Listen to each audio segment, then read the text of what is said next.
Okay, so let's remove it because this file is already marked as a read only. So I need to make it writable by doing the manual change.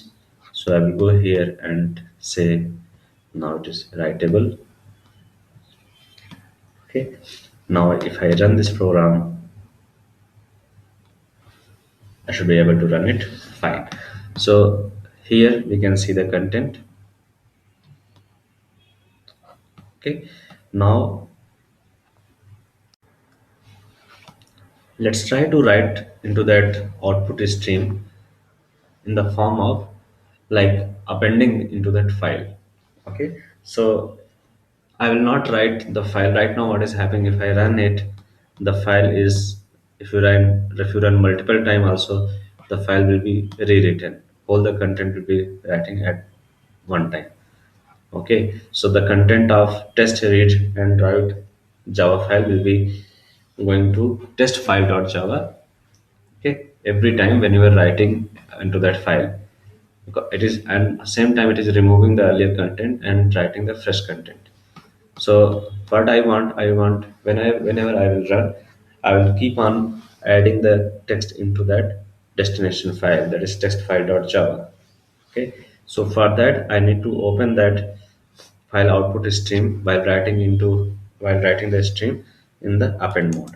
So it has another parameter that can be provided as a true. By default it is false. So if you provide true, then it will keep on appending the content into that destination file. So if you run it, I have run once, I have run twice. So I have run this program twice. It means that my content will be appended into the destination file two times. Let's see.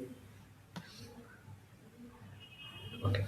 So this file, earlier it was having one set of the content, that is from package from this class. Okay. Again, it is started with package.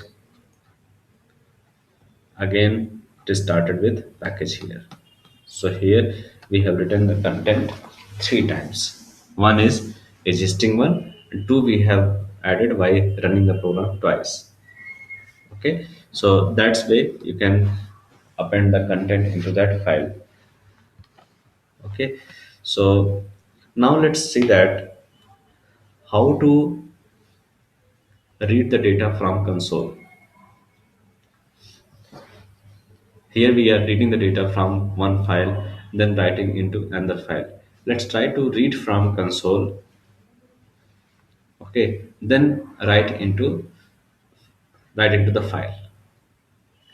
So let's make that kind of function.